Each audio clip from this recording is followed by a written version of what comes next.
channel aku, Nenkori, Nenden Komalasari.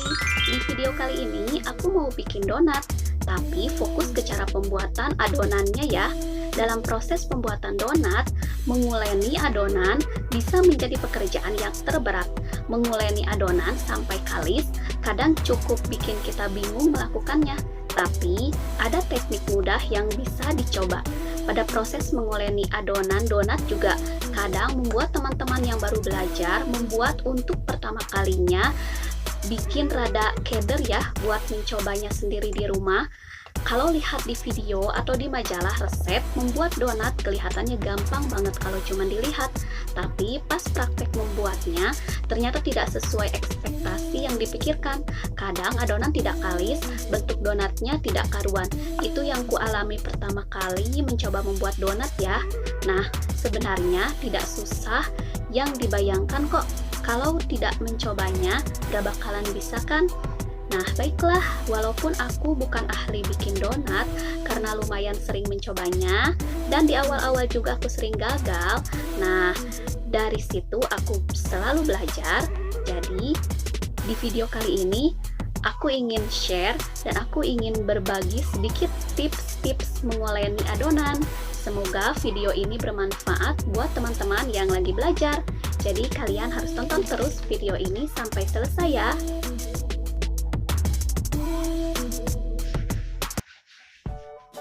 Berikut bahan-bahan untuk membuat adonan donat.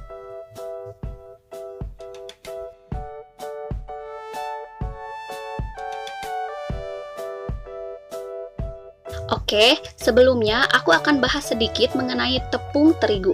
Tepung terigu terbagi menjadi beberapa jenis menurut fungsinya. Tepung berwarna putih susu ini dikenal memiliki 3 jenis sesuai penyebutannya.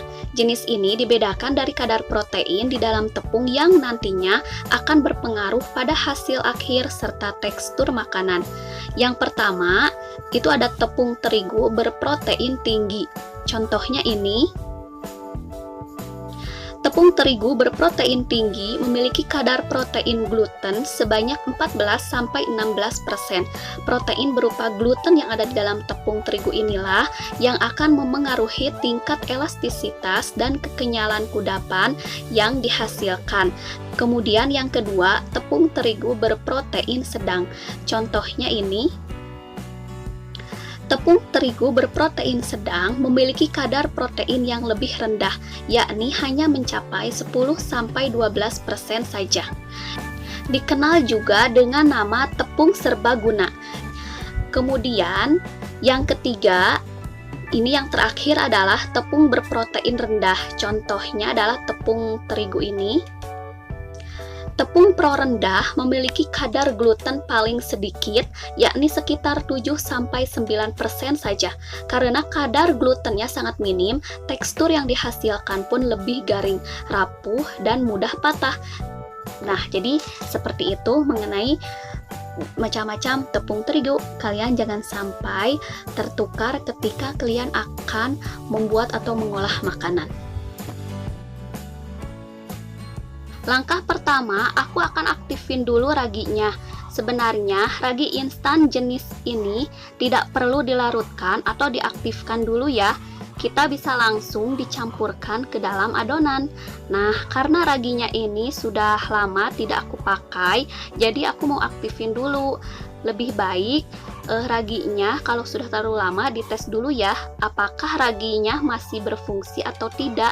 Nah, caranya seperti ini. Siapkan wadah, kemudian tuangkan ragi ke dalam wadah.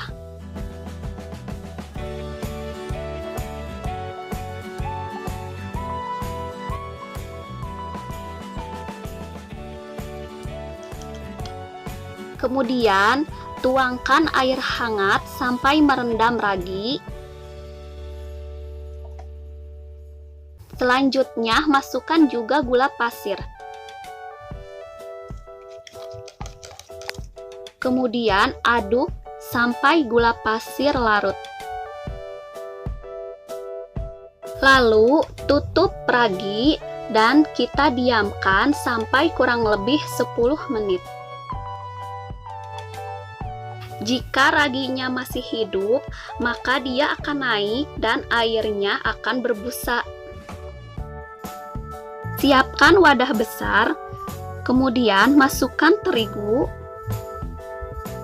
Nah, pada pembuatan adonan ini, aku menggunakan terigu pro sedang ya. Hasilnya pun tetap enak dan lembut ya donatnya. Kalian boleh menggantinya dengan tepung protein tinggi. Lalu masukkan gula pasir,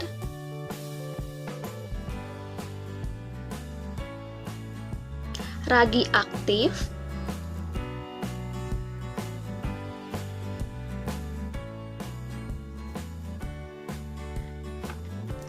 kuning telur, lalu aduk perlahan dengan menggunakan spatula.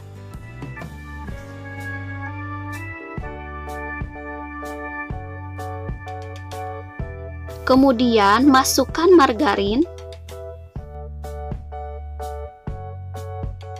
lalu aduk lagi adonan. Kemudian masukkan susu, tapi jangan semuanya dimasukkan ke dalam adonan ya. Ini akan aku sisakan sekitar 30 sampai 40 ml. Nah, ini sisanya akan aku simpan dulu. Kemudian selanjutnya adonan donatnya ini kita aduk-aduk lagi.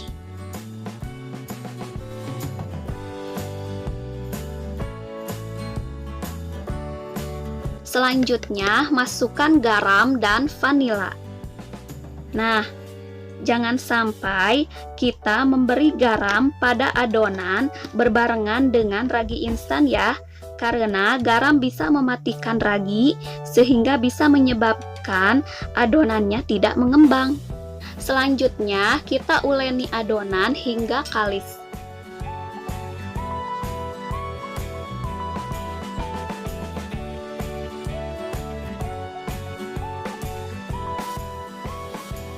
Nah, selanjutnya aku mau menguleni adonannya di atas alas ya.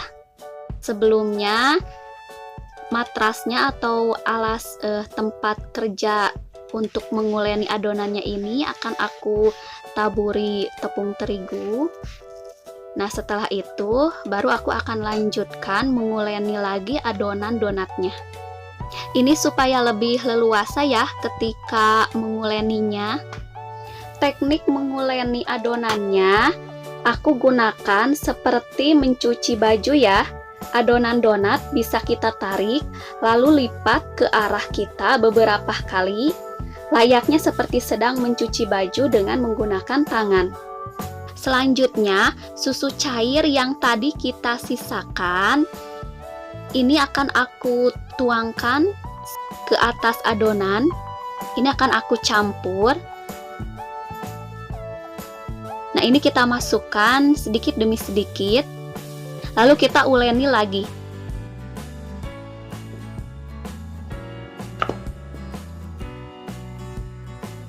Nah, setelah itu kita tuangkan semua sisa susu cair ke dalam adonan. Kemudian kita uleni lagi.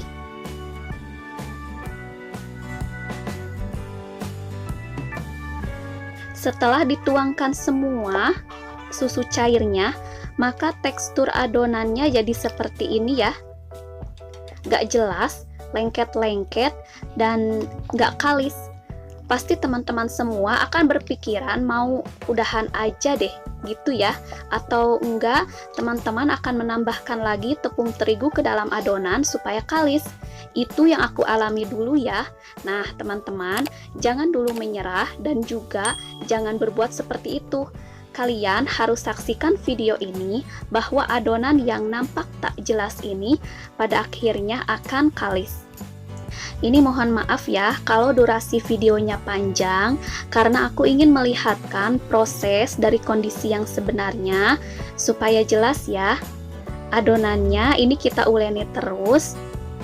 Dan jangan lupa tangannya kita olesi minyak goreng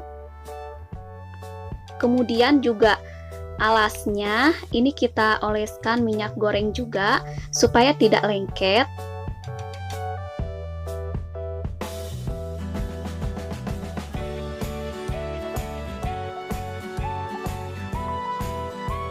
Nah, lihat adonannya benar-benar lengket seperti ini ya.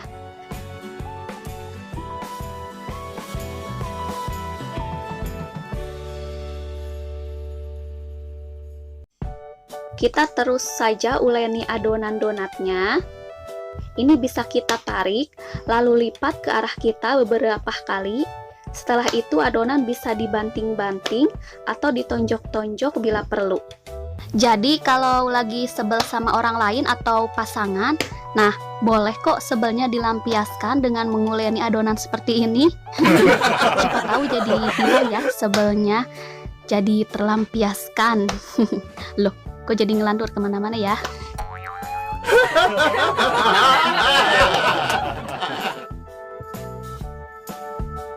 Membuat adonan donat dengan teknik seperti mencuci baju cukup membantu proses adonan bisa cepat kalis dan mulus.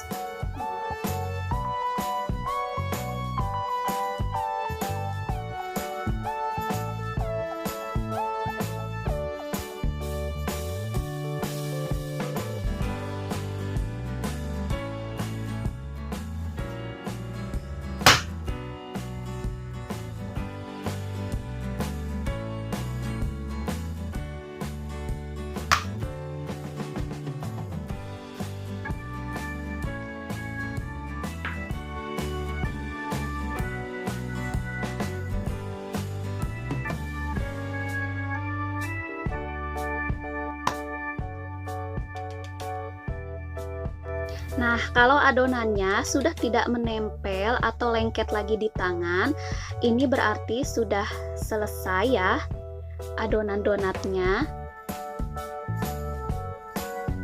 Nah, kalau teman-teman lihat tekstur adonannya menjadi seperti ini, menurut aku ini belum terlalu elastis ya. Tapi ini nggak apa-apa, karena adonannya bisa kita istirahatkan atau diamkan untuk proses fermentasi sekitar 35 hingga 60 menit. Atau saat adonan sudah mengembang sekitar 2 kali lipat lebih besar dari semula. Ini setelah itu adonannya bisa dibagi jadi beberapa. Nah, setelah itu adonannya sudah siap untuk dibentuk. Terima kasih sudah menyaksikan video ini sampai selesai. Sampai berjumpa di video selanjutnya. Bye-bye. Assalamualaikum warahmatullahi wabarakatuh.